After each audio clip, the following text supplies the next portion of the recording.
여러분, 이스라엘 백성들이 70년간 바벨론 포로에 끌려간 사건에 대해서는 여러분 다 아실 것입니다. 하나님이 왜 하나님이 사랑하는 백성들을 이렇게 종살이하게 내버려 두셨을까요? 하나님은 하나님의 택한 백성들을 만사 형통케 하셔야 하건만, 아멘이십니까?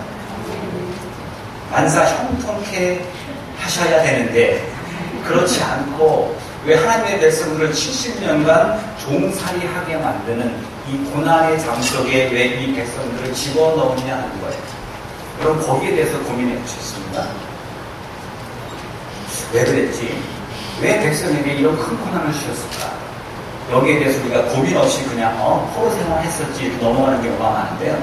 하나님은 이 학개서라는 성경을 통해서 분명히 내 백성들을 내가 왜 종살이 시켰고 그들을 내가 왜 포로 생활로 넘겨주었으며 그들에 대한 나의 계획과 섭리와 그들에 대한 나의 얘기가 무엇인가를 분명히 말씀합니다. 하나님이 분명히 내 백성들을 종살이 시킨 여러 가지 원인이 있지만 좀 설명드릴 거예요. 거기에 대한 하나님의 목적은 뭐냐? 한번 따라해볼까요? 헐고 다시 세우리라. 시작. 헐고 다시 세우리라. 이렇게 여러분, 이렇게 종기가 나서 살짝 수술하려고 했는데 너무 골막혀져가지고 살짝 수술할 정도가 아니었어요. 하나님 이 백성들을 온전히 다시 살리기 위해서 아주 처절할 정도로 수술을 감행하신 거예요. 그것이 바로 이 백성들을 헐고 끝나는 게 아니고 어떻게 해요? 헐고 다시 세우고자 하시는 하나님의 계획이 있습니다. 저희들은 옛날에는 이 말씀이 그냥 막 웃어 넘겼는데 요즘에 큰 어려움을 겪고 어떤 어두운 터널의 한 골짜기를 지나가고 있는 지금 이 순간에는 이 말씀이 남 얘기 같지가 않고 우리 얘기 같아요. 우리를 하나님께서 헐고 싫으세요? 그러나 헐고 다시 세우시는, 앞에 헐고 할 때는 아멘 안 하시다가 다시 세우니까 조금 안 하시는데 우리를 헐고 다시 세우시기 위한 하나님의 큰 계획이 있음을 믿으시기 바랍니다. 이스라엘 백성들이 종살이 했던 분들이 쭉 몇 가지 학자들이 발견했는데 그 성경에 근거해서 여러 가지가 있어요. 저는 크게 두 가지만 설명드릴게요. 예레미야서 25장에 보면 이스라엘 백성들이 하나님 믿는 백성임에도 불구하고 그들이 우상 속에 뒤덮여 있다고 말합니다. 하나님 믿고 있는 백성임에도 불구하고 그들 삶 가운데 하나님보다 우상이 뒤덮여 있어요. 하나님의 교회 공동체에, 하나님의 회당에, 하나님의 성전에 하나님만 계신 것이 아니고 온갖 우상 잡동사니들이 꽉 차 있었다고 해요. 한번 여러분 상상을 해보십시오. 여기 하나님의 교회죠? 예배당이죠? 근데 이쪽에 부처상이 있고 이쪽에 뭐 마음의 상이 있고 이쪽에 무슨 소망당이 있고 이쪽에 무슨 불타는 부적이 붙어있다고 해보세요. 이 하나님의 교회입니까? 도저히 우리는 상상할 수 없지만 이런 일들이 다름이 아닌 하나님의 백성들 사이에서 횡행했었다는 것입니다. 하나님이 얼마나 가슴 아프셨겠어요. 이 백성들이 하나님을 믿는 백성이라고 스스로 고백을 하면서 그들의 삶 가운데 하나님보다 우상을 향해 더 많이 달려가는 이스라엘 백성들, 이들 때문에 하나님께서 처음에는 달래시다가 선지자들 보내서 혼내시다가 더 이상 어쩔 수 없으니까 어떻게 헐고 다시 세우고자 하시는 하나님의 큰 손길이 거기 임하신 거예요. 또 하나, 느헤미야서 13장을 쭉 보게 되면 하나님이 왜 이스라엘 백성들을 헐고 다시 세우고자 하시는 계획이 있었는가가 그 원인이 나와요. 거기에 보니까 이스라엘 백성들이 하나님의 말씀을 우습게 여겼어요. 하나님의 말씀을 우습게 여겼다. 하나님의 여러 가지 명령이 있죠. 성경에 뭐 안식일 지키지 지켜라, 뭐 도적질 하지 마라, 하지 마라, 여러 가지 하나님이 우리에게 주시는 그 말씀들이 있잖아요. 이 말씀들을 그 하나님의 백성들이 혹은 하나님의 말씀을 선포하는 이 제사장들이 그 말씀을 우습게 된다. 여러분, 소돔과 고모라가 멸망하는 당시에 아브라함의 조카 롯이 하나님의 천사가 내일 이 소돔과 고모라가 유황불에 멸망할 것이라고 말을 해주고 아브라함의 조카 롯이 자기 가족들에게 사위들에게 내일 이제 유황불 때문에 소돔과 고모라가 멸망할 것이라고 설명을 해주니까 성경에 뭐라고 나오냐면 그의 사위들이 롯의 말을 농으로 여겼다. 그래서 농이 뭐예요? 장롱할 때 농입니까? 농담 까먹게 한다는 때 그 하나님의 말씀을 전했는데 하나님의 말씀을 우습게 농담 삼아 들었다는 거예요. 근데 여러분 이 롯의 사위들뿐만이 아니고 이스라엘 백성들의 삶의 자리와 당시 사회 상황이 하나님의 말씀이 수도 없이 선포됨에도 불구하고 오늘도 선포되잖아요. 그렇죠? 얼마나 많은 교회들이 지금 이 시간대에 예배가 말씀이 선포되겠어요. 선포 이미 했은 교회도 있을 테고 지금 하는 교회도 있습니다. 얼마나 많은 하나님의 말씀이 선포되어 있습니까? 그럼에도 불구하고 그들이 하나님의 말씀을 우습게 여겼다는 거예요. 그냥 뭐, 야, 저 설교 오늘 좋다. 오늘 재밌네. 저거, 아이고, 오늘따라 왜 이렇게 까냐? 뭐 이러면서 나름대로 그냥 대충 듣고, 그거를 그냥 어느 한 개인이 개인으로 하는 말로 듣지, 하나님의 말씀으로 듣지 않았다는 거예요. 여러분, 성경에 보게 되면 두 가지의 오늘은 조금 어려운 건가요? 괜찮아요. 우리 교회 수준은 웬만한 거 다 소화할 수 있는 여러분이 수준이 되지 않습니까? 우리 교회 수준 있는 교회 수준 없어요? 우리 교회 수준 있는 교회 하나님의 말씀에는 두 가지가 있어요. 하나는 뭐가 있냐? 로고스라는 것이 있고요. 하나는 레마. 우리 장로님 아시는 레마라는 게 있어요. 로고스 and 레마. What difference? 로고스는 뭐고 레마는 뭡니까? 로고스는 바로 이거예요. 하나님의 말씀. 이거예요. 즉, 저수지에 가면은 물이 많죠. 저수지에 물이 꽉 차있죠. 근데 그 저수지에 물이 바로 로고스예요. 하나님 말씀이 많아요. 근데 그 말씀이 다 내게 아니에요. 옛날에 코미디언도 그런 얘기 있잖아요. 뭐, 어디에 무슨 물도 내가 떠마셔야 마시라. 뭐 이런 말들이 있듯이 저 한강수, 큰 저수지에 꽉 차있는 물. 야, 물 많다. 그건 아무 소용이 없다. 야, 말씀 많다. 아무 소용이 없다. 이게 바로 이 말씀 전체가 우리에게 주어진 하나님의 말씀이 이게 바로 로버스예요. 로버스. 근데 이것만 가지고는 안 돼요. 우리에게 정말 필요한 것은 로고스가 아니고 레마라는 건데요. 레마는 뭐냐? 그 저수지에 꽉 차있는 물이 송수관을 통해서 파이프를 통해서 우리 집에 공급이 돼가지고 내가 수도 파이프를 틀면 뭐가 나와요? 물이 나오죠. 그걸 떠서 마실 때 내가 내 목구멍에 꿀딱 넘어가는 그 물, 이 물이 바로 레마예요. 하나님의 말씀이 많이 있죠? 엄청나게 많죠? 너무 많아요. 근데 이 말씀은 나와 아무 상관이 없으면 이 말씀은 나에게 아무 의미가 없는 거예요. 근데 이 말씀이 어느 순간부터 내 삶에 녹아 들어와요. 야, 저 목사님이 말하는데 오늘 이 말씀이 나한테 그런 말 같아. 또 말씀이 타러. 딴 데는 읽다가 조는 게 내 습관이었는데 말씀을 읽다가 말씀이 막 나한테 점프아웃 돼가지고 막 내 마음에 들어와요. 말씀이 내 삶 가운데 적용이 돼. 이 말을 레마예요. 이게 없으면 아무리 많은 성경 지식이 있어도 그 교회는 헛겁니다. 아무리 많은 성경 구절을 달달 외워도 하나님 말씀이, 이 로고스의 말씀이 내 삶 가운데 레마화되지 않으면 이 말씀은 아무 소용이 없는 거예요. 여러분 어떠십니까? 이스라엘 백성들에게 왜 하나님의 말씀이 선포되지 않았겠어요? 수도 없이 얼마나 많은 제사장들이 하나님의 말씀을 선포했겠어요? 그러나 그들에게 아무리 많은 말씀이 선포되지만 그들이 하나님의 말씀을 자기 삶 가운데 레마화시키지 않기 때문에 하나님 말씀이 우습게 여겨진 거예요. 그러니까 하나님께서 이 교회를 보다 못하셨, 교회가 아니고 그냥 이 이스라엘 공동체를 보다 못해 하나님께서 어떻게 헐고 다시 세우고자 하시는 하나님의 큰 계획이 있었다. 그리고 혹시 우리 교회 공동체도 우리가 신앙생활 하면서 여러분 이전에 여러분 삶 가운데 하나님을 바라본다고 하지만 하나님 믿는다고 하지만 여러분의 삶 가운데 많은 하나님 외에 더 많이 여러분들 마음을 빼앗긴 우상덩어리들이 덕지 있었습니까? 혹은 여러분에게 많은 말씀이 선포됐지만 이 말씀이 정말 하나님의 말씀으로 여겨지지 않고 우습게 그냥 넘어져 갔었습니까? 그렇다면 이런 우리를 하나님 속에 있는 모든 우상을 제거하고 하나님 말씀에만 올인하게 만들기 위하여 우리 하나님이 우리를 이스라엘 백성들 애굽에 종살이 시켜서 그들을 헐고 다시 쏘신 것처럼 우리를 이 고통과 고난의 연단 속에 지나게 하고 있는지도 모릅니다. 동의하시면 아멘 하세요? 네. 안 하셔도 괜찮아요. 근데 제가 분석해본 저의 고백이고요.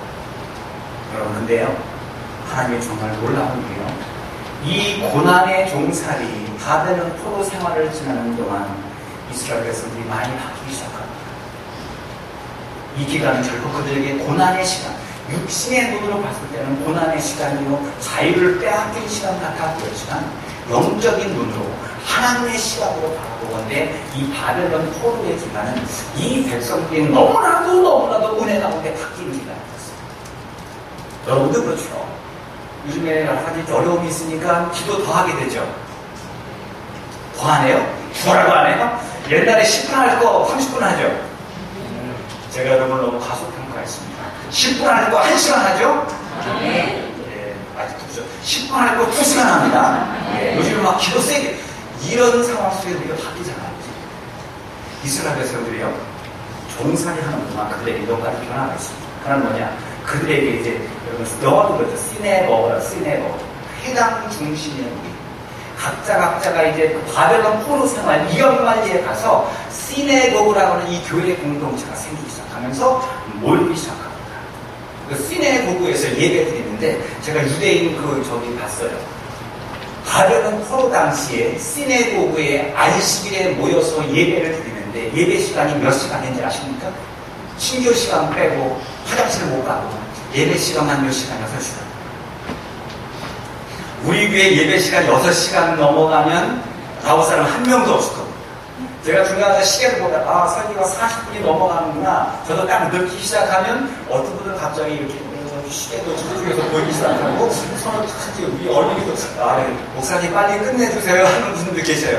40분만 넘어가도 우리는 막 좀 있으시는데 몇 시간이요? 6시간. 와, 근데요, 이들이 옛날에 그렇게 안 믿었습니다. 급하고 보니까 어려움 당하고 고난 한가운데 박혀보니까 6시간이 6분 같아요. 그 보니까 정해져 예배 시간 묵도 찬도 이거 없어요. 딱 세 가지. 처음에 2시간 동안 찬송. 성가대 2시간 동안 찬송해 보시는데 2시간 동안 시편을 찬송합니다. 찬양하다가 시편을 계속 읽는 거예요. 그냥 곡주에는 참하듯이 여호와는 나의 목자신 이러면서 이걸 2시간을 읽거든요. 지침 없이 다 읽어봤어. 그 다음에 하나님의 말씀 듣는 시간이 2시간. 그것도 앉아서 듣는지 아세요? 하나님의 말씀을 들을 때 다 서서 말씀을 듣습니다. 한번 서볼까요? 지금 말고 지금 2시간 동안 서서 말씀을 듣습니다. 그런 다음에 2시간은 뭐냐? 통곡과 회개의 기도가 2시간. 하나님, 우리가 잘못했습니다. 우리 용서해 주세요. 우리 속에 하나님의 우상들이 덕지덕지 쌓여 있었습니다. 우리가 하나님의 말씀을 우습게 여겼습니다. 지금 이 바벨론 포로 생활 동안 우리 속에 쌓이던 모든 우상들을 다 빼버리고 모든 추정들을 다 제거해버리고 오직 하나님에게만 내가 올인할 수 있도록 도와주세요. 울면서 결단하며 통곡기도하는 시간이 2시간, 6시간. 이게 가장 미니멈 바벨론 포로 기간 동안에 시네고그에서 모여서 드리는 그들의 예배 방식이었습니다. 또한 그 바벨론 포로 있을 때에 옛날에는 우습게 여겼던 하나님의 말씀을 얼마나 간절히 듣는지 여러분 에스라 아시죠? 에스라? 열왕기 상하, 역대 상하 이거는요 성경을 누가 썼는지 잘 몰라요. 저자 이상인데 많은 사람들이 이 바벨론 포로기 시절에 에스라를 비롯한 많은 율법학자나 서기학자들이 이 성경을 썼다라고 많은 사람들이 추정합니다. 즉 가장 힘들 때에 옛날에 우습게 여겼던 하나님의 말씀을 이제 소중하게 여기기 시작하고 하나님의 말씀을 사모하고 말씀을 찾기 시작합니다. 이들 가운데 이제 순수 신앙이 회복되고 있습니다. 그렇다면 여러분 이스라엘 백성이 아닌 우리들도 이런 순수 신앙, 하나님 중심의 신앙생활이 회복되고 싶으십니까? 네. 그렇다면 지금의 이 고난을 여러분 지켜가지 마십시오. 제가 예전에 한번 말씀드렸죠. 태풍에 떠밀려 날아가 죽은 기러기는 없습니다. 기러기는 태풍을 정면으로 맞이하고 태풍을 즐기니까 한마도 떠내려도 죽지 않아요. 태풍을 등에 졌을 때 죽습니다. 그런 이 고난을 기쁨으로 받아들이고 여러분의 여러 가지 신앙 공동체의 어려움들을 기쁨으로 받아들이는 것 아니냐. 믿음으로 승리하시고 여러분의 순수 신앙을 회복하기를 바랍니다. 이렇게 70년간의 바벨론 포로 생활이 끝나갈 즈음에 하나님이 이제 백성들을 이제 됐다 싶어요.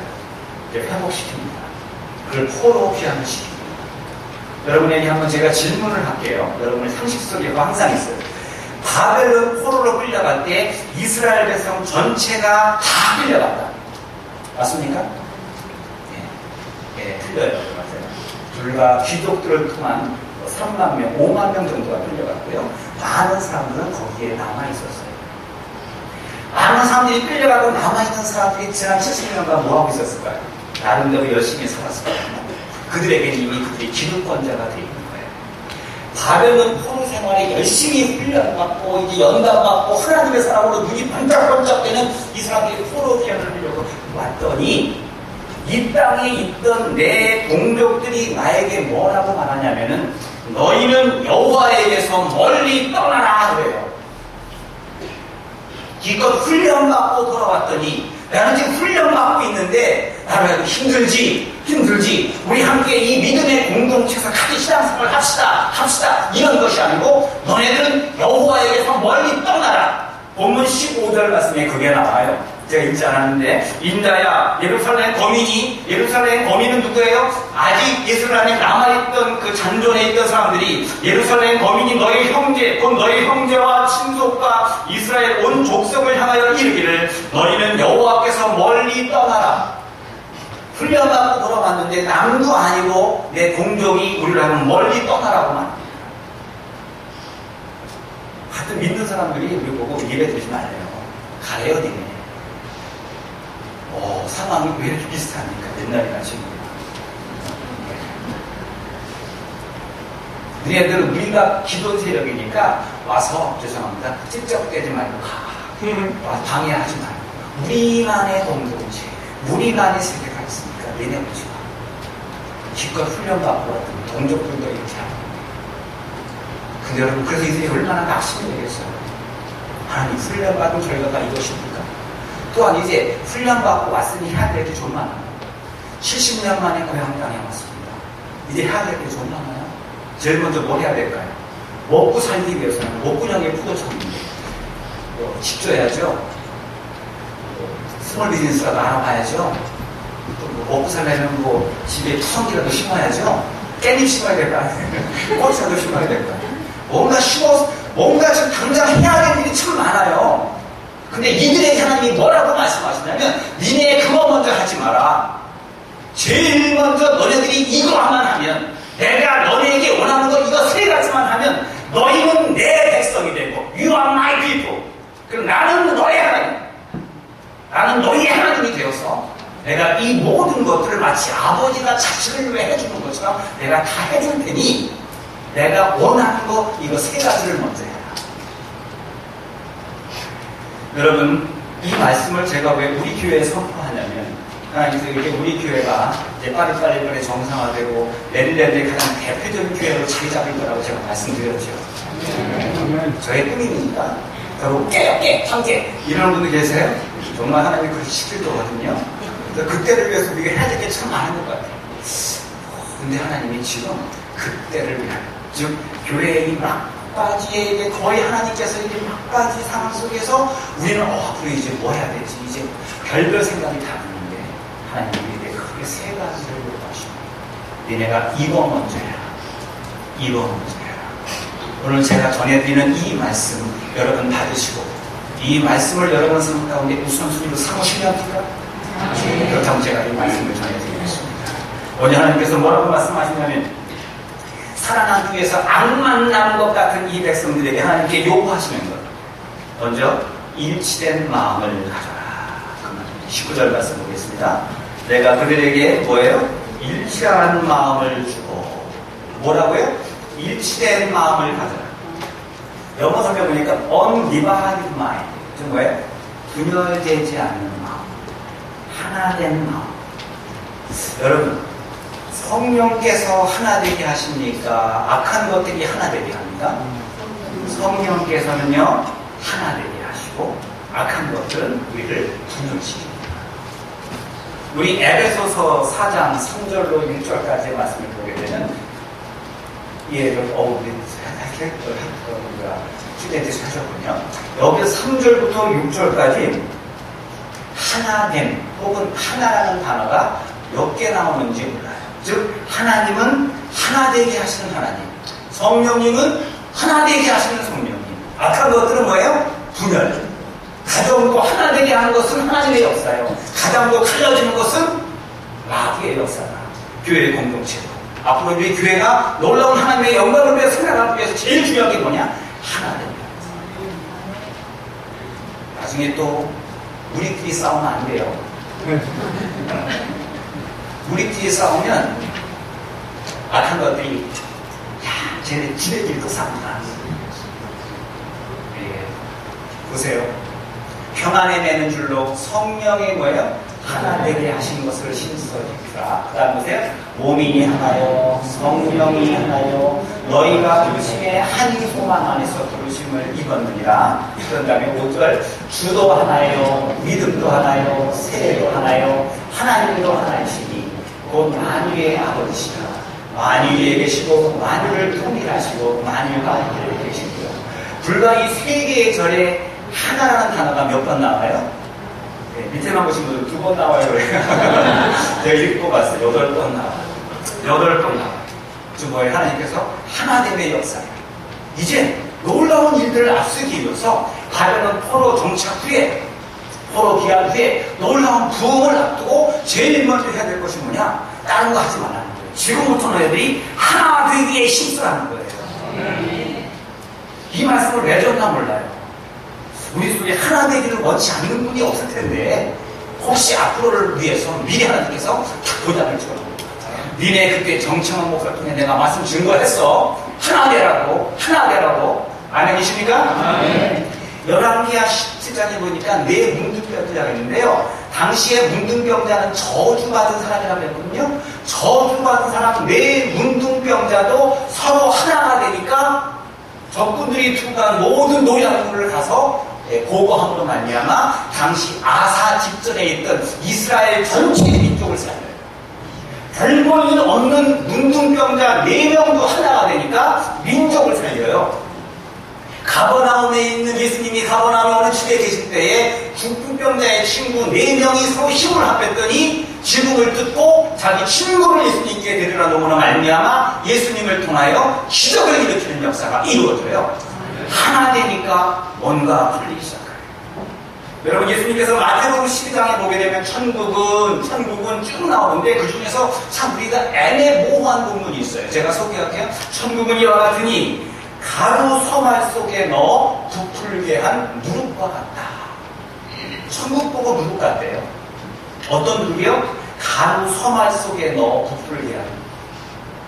저는 이 본문을요, 예전에 한번 이 말씀이 한마디도 천국을 왜 누룩으로 짓냐며 가루 서말은 또 무슨 뜻이야? 한참 고민했어요. 그러다가 은퇴하신 나이 많이 드신 목사님한테 목사님 이게 어떤 내용이세요? 목사님 혹시 이 내용 가지고 설계해 보셨어요? 그러니까 그거는 영적으로 풀어야 돼. 영해야 그러시더라고요. 내가 여러분 영해가 너무 좋아하면 안 돼요. 다스감 이상해지는데 때때로 영적으로 풀 필요가 없어요. 그 목사님 말씀이 천국은 가루 서말 속에 넣어 부풀게 한 누룩이야. 이 말은 뭐냐? 가루는 뭐냐? 곡식들이 빠진 것을 말하죠. 그죠? 곡식이 어떤 곡식이냐? 여러분 좋아하는 곡식 한번 다 말해보세요. 쌀, 보리, 콩, 조소, 팥, 또 뭐가 있어? 콩, 강낭콩, 완두콩, 요즘은 착두콩 뭐 이런 것도 있더라. 여러 가지의 곡물 위에다가 그냥 누룩을 뿌리면 이 곡물에게는 아무 소용이 없어요. 천국은 어떤 곳이야? 이 모든 곡물이 뭐예요? 가루가 된대요. 가루가 되면 뭐예요? 하나로 빠지는 거예요. 콩은 콩대로 잘났죠? 보리는 보리대로 자라날 거 있죠? 쌀은 쌀대로 자라나죠? 수수는 수수대로 자라나죠. 자기 특징이 다 있어요. 이 모든 것들이 다 뭐예요? 하나로 모아져서 빠지고 갈아지는 거예요. 그런 다음에 왜 하필 서말이냐? 야, 이 목사님 참 재밌어요. 정 목사 왜 서말이냐면 하나님은 믿음, 소망, 사랑 아닌가? 야, 그거 참 재밌으시네요. 목사님께서 우리가 하나님 앞에 다 빠지고 믿음, 소망, 사랑 안에 하나가 된 후에 거기에 이 누르면 퍼지게 만드는 말씀이 들어갈 때 이 모든 것이 흥하게지는 것. 이것이 바로 천국의 하나의 비유 아니겠는가? 동의하세요? 네. 동의해도 좋고, 그 목사님이 어떤 45년 목회하시면서 본인이 해석한 본인의 영해니까 저도 그런 듯하긴 해요. 어쨌든 천국은요 뭐예요? 우리가 다 갈아져요. 우리가 나중에 성경 공부할 때 제사법, 예배에 대해서 배우겠지만 레위기 2장에 보게 되면 제사 중에서 꼭 양과 소와 고기만을 받으시는 하나님이 아니고 곡식을 받는 제사가 있어요. 그걸 갖다가 소제라고 해요. 소제를 드리기 위해서는 반드시 해야 될 게 있는 첫 번째 뭐냐? 곡식단을 그대로 갖다 바칩니다. 맞습니까? 콩대로 쌀은 쌀대로 갖다 바친다. 아니에요. 반드시 빠야 된다. 그것도 고운 간, 찌꺼기가 있으면 안 돼요. 누가 빠느냐? 누가 빠요? 제사장이 빱니다. 제사장이 주어놔요. 한두 명간. 가져온 본인이 빠는 거예요. 빨 때 어떻게 빠요? 이 곡식이 바로 나예요. 내 속에 콩 같은 모습이 있어요. 내 속에 쌀 같은 모습이 있어요. 내 속에 보리 같은 모습이 있어요. 내 속에 족살 같은 마음이 있어요. 이 모든 것들을 내가 빠는 거예요. 완전히 빠서 가지고 가요, 제사장한테. 제사장이 한번 딱 들어봅니다. 불합격. 뭐예요? 더 빠야 돼. 딱 들어본 다음에 불합격. 어떻게 해요? 완전히 가루 될 때까지 빠요. 그 다음에 거기에 뭐를 섞어야 돼? 뭐를 섞으면 안 되는 게 하나 있어요. 하나는 뭐냐? 하나는 뭐냐? 꿀. 여기다가 꿀을 섞으면 안 돼요. 왜요? 꿀은 뭐예요? 달콤하게 만들고 뭔가 당이죠. 뭔가 달콤하게 만들고 지금 있는 그대로의 모습을 보여야지 하나님에게 나의 달콤한 모습, 나의 잘 나온 모습, 나의 괜찮은 모습, 나의 멋있는 모습 이런 것들 다 감수하는 거예요. 내 모습 뭐예요? 이대로 내는 거예요. 그러니까 설탕 뿌리지 말고 조미료 뿌리지 말고 꿀 뿌리지 말고 이 모습 이대로 지금 30kg 참아야거든요. 우리가 좀 넣는 거. 이 모습 이대로 가져가지. 지금 제일 중요한 거는 여러분 한 명 한 명 저도 대단한 사람이거든요. 저 참 대단한 사람인데 여러분 다 보면 다 대단한 분들이 있어요. 여러분도 개성 다 있죠? 다들 특별한 성격들이 있죠? 왕년이 하나씩 있죠? 여러분의 이 모든 것들이 다 뭐예요? 빠지지 않으면 나중에 교회가 정말 하나님의 은혜 가운데 막 비상하려고 할 때, 이룩하려고 할 때, 삐쭉, 빼쭉, 나는 콩이요, 나는 쌀이요, 나는 모리요. 우리가 다 알려가잖아요. 하나님이 먼저 이 놀라운 이스라엘 백성의 회복을 앞두고 제일 먼저 요청하신 게 뭐냐? 일치된 마음. Undivided mind를 너네에게 가져라. 오늘 우리에게 주신 말씀이라고 저는 믿습니다. 또 하나, 이스라엘 백성이 하나님 요청하는 게 또 하나 뭐 있어요? 새 신을 받아야 한다. 15절 다시 읽습니다. 내가 그들에게 일치한 마음을 주고 그 속에 뭘 줘요? 새 신을 준다. 새 신이 되니까 신발이 다 없어져가지고 새로운 신발을 주는 거구나. 맞습니까? 여기서 말하는 새 신이 뭐예요? New Spirit. New Spirit은 성령님을 받아요. 새력. 성령님을 받아야 됩니다. 교회 공동체가 이제 앞으로 놀라운 일들을 해나갈 때 할 일들이 많아요. 근데 그 모든 일 할 때 내가 내 힘으로 하지 말라는 거예요. 내 노력과 내 공로로 하지 말고요. 내 재능으로 하지 마세요. 꼭 내 재능으로 하면 망가져. 뭐예요? 하나님의 능력을 받고 성령의 힘을 의지하여 성령의 능력을 의지하여 하나님의 일들을 해나가라. 그거 없이 하면 큰일 납니다. 옛날에 무디 목사님이 여러분 잘 아시죠? 이런 말씀을 하셨어요. 그의 어록 중에서 가장 무모한 것이 성령 없이 하나님의 일을 하는 게 가장 무모하다. 성령 안 받고 목회하는 거 완전 무모합니다. 성령 안 받고 교회 일 봉사하는 거 완전 뭐 성령 안 받고 충성하여 큰일 납니다. 지난 목요 기도회 때 우리가 모세 이야기를 하면서 가시나무 떨기나무에 붙은 불꽃, 원래 가시나무 떨기에는 불꽃이 많이 붙어요. 그게 자연 바다될 때가 있고요. 확 타버리고 어떻게 하죠? 꺼져버려요. 근데 오늘 모세가 만난 그 불꽃은 꺼지지 않는 불꽃이에요. 그 꺼지지 않는 불꽃은 뭐냐? 내가 불을 붙이면 이 가시나무는 별 볼 일 없이 사막에 굴러다니는 별 볼 일 없는 존재. 누구예요? 목사님 그런 분들 계셔요? 누구예요? 네, 바로 나인데 여기에 내가 불을 붙이면 확 타버리고 끝나요.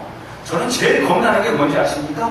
부흥회할 때 너무 은혜 많이 받는 분들 있잖아요. 있어요. 그러면 큰일 나고 와 그냥 온 세상을 다 얻은 것 같아. 근데 오래 못 가.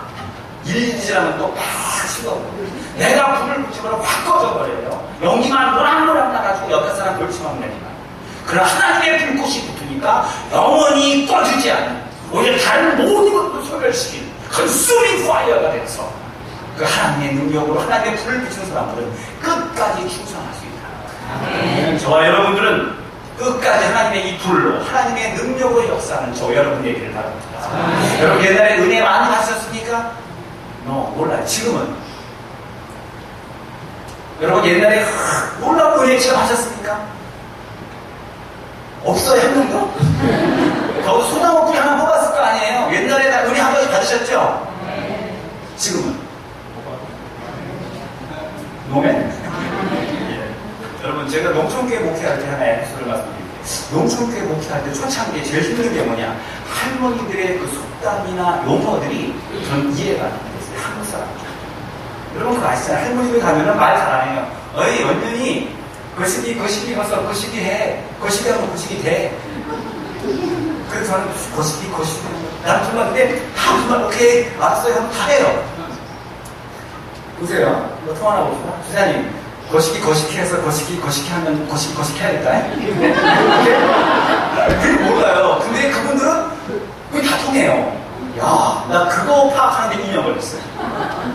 지금 그 2년 지나니까 이제 거시기 첫 번째 거시기는 이거고 두 번째 거시기는 저거니까 딱 잡혀요. 근데 그런 시골교회 용어가 있는데 할머니 한 분이 우리 숙장님이셨어요. 권사님 한 분인데 목사님 저와 같이 그 낙심자 신당을 가게 되었습니다. 낙심자. 이분이 옛날 그렇게 교회를 열심히 했던 분인데요. 낙심자가 됐어요. 그래서 저랑 신당을 갔는데 저는 가서 뭐합니까? 그때 초년병 목사였으니 주님 의지하시고 다시 믿음 생활 세우시고 뭐 이런 얘기를 했어요. 근데 그분이 큰 대답도 안 해요. 그러더니 이 할머니 권사님이 한마디 하니까 그러더니 나오더라고요. 뭐라고 그런지 아세요? 할머니 말 그대로 제가 앞에 적어왔어요. 에이 언년이 그래 이름이 언년이 아닌데 언년이 그래 언년이 그러면서 노루 잡은 몽딩이 3년 삶아 먹으려니까 돼야? 모르잖아요. 그죠? 저도 몰랐습니다. 노루 잡은 몽둥이 3년 삶아 먹으려니 돼야? 무슨 말인지 아세요? 예, 뭐냐면 노루 잡은 몽둥이 노루 잡은 몽둥이가 무슨 소리 있어요? 이거를 3년 동안 삶아 먹는데 노루를 3년 동안 삶아 먹는 거 아니고 노루 잡은 몽둥이 3년 동안 삶아 먹으면 돼? 안 되죠. 그게 뭐예요? 노루 다시 잡아야지. 그래요. 그러니까 그 다음 주가 나와. 나는 이 말을 해석하느라 한동안 제가 이 말을 묵상하느라 고민했어요. 나중에 옛날에 이분이 열심히 교회에서 은혜 체험했어요. 그게 바로 노루 때려잡은 몽둥이. 근데 중요한 건 이 몽둥이가 중요한 게 아니고 노루가 중요한 거예요. 이 노루 때려잡은 몽둥이에 노루피가 좀 묻었겠죠? 그거 가지고 3년 동안 삶아 먹으니 거기 영양가가 이렇게 있어 뭐 이렇게 있어요. 그러니까 나중에 그냥 술이 지쳐버려가지고 떨어져버려요. 노루 삶은 몽둥이 3년 동안 물고 먹으면 돼야? 사골뼈로 쓰게 먹는 그만인데 나와서 노루 잡아야지. 그러니까 모르나세요? 여러분 옛날에 은혜 체험하셨습니까? 노루 잡은 몽둥이 지금까지 싹 먹고 계십니까? 이제 새로운 노루를 잡아서 성령을 받아서 하나님의 은혜와 능력 가운데 이제 놀라운 교회 부흥과 교회 역사를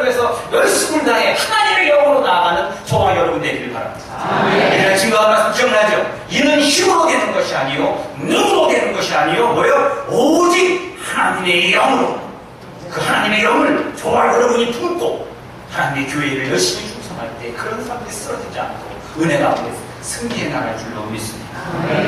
마지막 하나님이 더 요구하세요. 첫 번째 뭐라고 했죠? 한번 리뷰하겠습니다. 첫 번째 무슨 마음? 일치된 마음을 가져라. 또 하는 거예요? 회신을 가져라. 또 하는 거예요? 부드러운 마음을 가져라. 19절 다시 읽겠습니다. 내가 그들에게 일치한 마음을 주고 그 속에 새 신을 주며 그 몸에서 굳은 마음을 제하고 부드러운 마음을 주어서 이렇게 나왔습니다. 굳은 마음을 제하고 부드러운 마음을 주신다. 여기서 말하는 굳은 마음이라는 단어가 보니까 remove stone of heart.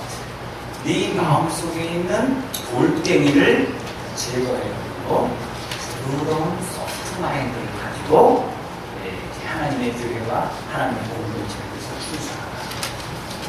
우리 속에 부드러운 마음. 여러분 부드러우신 분이십니까? 한번 옆에 분을 한번 보고 인사드려. 나 부드러워요? 시작.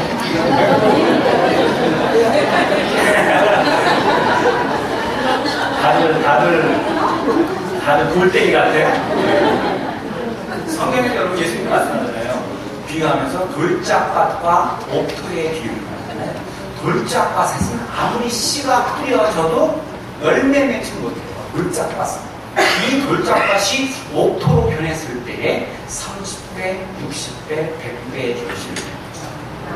우리 속에 돌짝밭, 우리 속에 돌덩이 같은 거, 응어리지는 거, 복숭아씨 같은 게 다 우리 속에 벽혀 있으면 그 믿는 사람들끼리 서로 하나님의 일을 하지 못해요.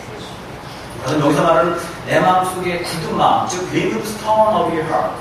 내 마음속에 돌덩이가 뭔가. 신앙생활을 하다 보면 여러분 속에 돌덩이가 있어요. 뭐냐? 내가 교회 생활을 하다 보면 서운한 게 있어요, 없어요? 믿음의 친구들끼리 뭐 선교회 활동하다가 봉사하다가 신앙생활하다가 서운한 게 있어요, 없어요? 한 명만 있어요. 좀 껄끄러운 게 있어요, 없어요? 예. 괜히 그 사람만 보면 괜히 이제 뭐 피하고 싶고 껄끄러운 마음들이 있잖아요. 그 사람이 있으면 걔네 뭐하다 너무 꼴ጥ러오면 그때도 서운한 거 있죠? 저한테도 서운한 거 있죠? 신앙생활 하다 보면 제일 무서운 것 중에 하나가 어렸을 때 나중에 석선마귀가 제일 무서워요. 그런 것들이 마음속에 괜히 섭섭해요. 네, 저분이 괜히 나한테 서운하게 하는 것 같아요. 이런 것들이 나중에 돌덩이로 쌓여서 딱 맥히잖아요. 요게 신앙생활의 큰 정보. 여러분 돌덩이 하나씩 다 있어요? 그거 가지고는 교회의 공동체가 일치된 마음을 이루어갈 수가 없어요. 이 돌덩이들을 다 빼야 돼요. 여러분 이 말 하면 갑자기 여러분 분위기가 굉장히 스근해지거든요. 이 말을 별로 듣고 싶지 않은 것 같아요. 분명히 있는 것 같아요. 여러분 속에 서운했던 거, 열받는 거, 껄끄러운 거, 저 인간하고 풀지 못한 거, 이런 옛날에 여러 가지 슬픈 과거의 아픈 추억, 이 모든 것들이 자갈밭이 돼서 나를 꽉 채우고 있습니다. 아멘 좀 해주세요. 이 장로님과 대표로 아멘. 네. 이거요. 이제 교회 공동체의 놀라운 발전과 하나님의 도움을 위해서 이 돌을 다 빼서 하나님의 부드러운 마음을 가질 수 있어요. 우리나라 성당에도 있죠. 가죽이 쇠를 이긴다. 부드러움이 이겨요. 여러분 사람들 원성 높이고 싸울 때 보세요. 큰 소리 치는 사람은 맨날 칩니다. 항상 승리하는 사람은 자기가 큰 소리 치는 때 눈동자 하나 변하잖아요. 이게 진정해. 차분한 사람 있죠? 큰 사람이 막 하다가 얘네 스스로 접어요. 부드럽고 캄한 사람, 온유한 사람이 승리할 수 있어요. 우리 신앙생활도 마찬가지고 우리 속에 있는 이 부드러운 마음. 옛날에 그 프란시스라고 하는 유명한 그 수도원 원장님 있죠? 유명한 샌 프란시스가 죽을 때 저들에게 여러 가지 유언을 냈는데 그 중에 하나가 죽을 때 남는 것은 이빨이 아니고 혓바닥이다. 그 말은 뭐냐? 뭐가 더 강해요? 이가 더 강하죠. 마지막까지 남아있는 것은 이가 남아있는 게 아니고 우리의 혀가 남아있는 거예요. 여러분 우리 신앙생활 가운데 여러분 속에서 있는 돌짝밭들을 빼내서 하나님의 교회 공동체 하나로 빠지고 어우러질 수 있는 정말 여러분 되니까. 한 가지 마지막 기회 드리고 마칠게요. 한국의 영락교회라는 교 아시죠? 아주 큰 우리나라 대표적인 교회고 지금 교회는 한명진 목사님 향하신 분이 목회하셨던 그 교회가 보니까 월남한 분들, 북한 분들이, 북한에 계신 분들이 월남해서 세운 교회로 우리가 알고 있어요. 그죠? 근데 그 교회가 100%예요. 월남하신 분들이 남대문 시장에서 막 지게꾼하고 물장수 하면서 그들이 그 교회를 다녔는데 그 당시 그 교회가 있긴 있었어요. 아예 없었던 교회가. 근데 그 교회 다니면서 이제 월남하신 분들이 막 교회 다니기 시작하고 그 기존에 있던 서울 분들이 또 다니기 시작하면서 교회가 미묘한 갈등 하에 이제 부흥이 되기 시작했습니다. 미묘한 갈등 하에. 그래서 되게 서울 분들은 기득권을 가진 분들이죠. 남대문 시장에서 큰 점포를 하고 부자들도 많고 월남하신 분들은 물장수하고 지게꾼하면서 몸으로 때웁니다. 근데 교회가 보니까 그 당시에 45년, 48년 그 당시 그리고 52년까지 영락교회 50년 살고 나와요. 한 1000명 정도 교회가 부흥되게 되었습니다. 그래 보니까 희한하게 서울 출신의 기득권자가 한 500명, 그리고 월남하신 분들이 500명, 상계 교회가 500대 500으로 갈라져 있는 아주 미묘한 상황에 처해 있는 상황이죠. 근데 그 중에서 이제 장로님 장립을 위한 이제 첫 투표가 생겼습니다. 장로님 장로.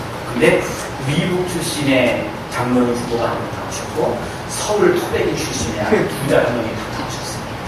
이 두 분을 가지고 장로님에 투표하지 않습니까? 두 분을 가지고 한 분이 투표를 해요. 이 투표를 앞두고 서울파, 이북파 완전히 갈라져요. 그래가지고 심지어 그 당시에 그 당회의 요청으로 사진도 있어요. 보니까 이렇게 칸막이를 쳤어요. 카텐을 쳐서 이북파, 서울파 서로 얼굴도 보기 싫은 거예요. 이렇게 얘기했어요. 그 교회도 그런 분이 있었네요. 근데 나중에 한경준 목사님이 이 너무나도 자기의 시대를 기는 거니까 40일 금식을 선포하고 삼각산 기도하라고 하셨어요. 근데 기도를 30일 정도 했는데 금식 기도를 당회가 닥쳐왔으니까 목사님이 마침 당회인이기 때문에 어쩔 수 없이 내려가야 되는데 그 당시에 기도를 보니까 어느 집사님 지게에 앉아서 내려갔어요. 걸을 힘이 없어서 지게에 앉아서 그 지게 끌고서 교회까지 와서 당회를 인도하기 전에 어떤 일이 있었어요. 그날 주일 설교를 하는데 한경준 목사님의 그날 지난 65년간의 목회자로서 가장 위대한 설교를 하셨어요.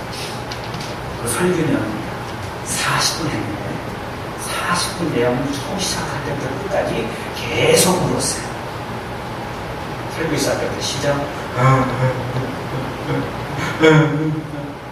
여러분 제가 한 10초만 물었어요. 청승마다 그럴 텐데 이 노인네가 40분을 물었어요. 아무 말도 하지 않아요. 그리고 끝나고 다음을 했어요. 이쪽 이북 출신 500명, 서울 출신 500명, 이제 교회의 주도권을 장악하기 위한 양쪽의 대표 선출. 어떤 일이 있었을까요? 그 목사님의 40분간의 통곡 후에 이제 장로님 투표가 생겼는데 어떤 일이 있었나요? 놀라지 마세요. 제가 적어왔어요.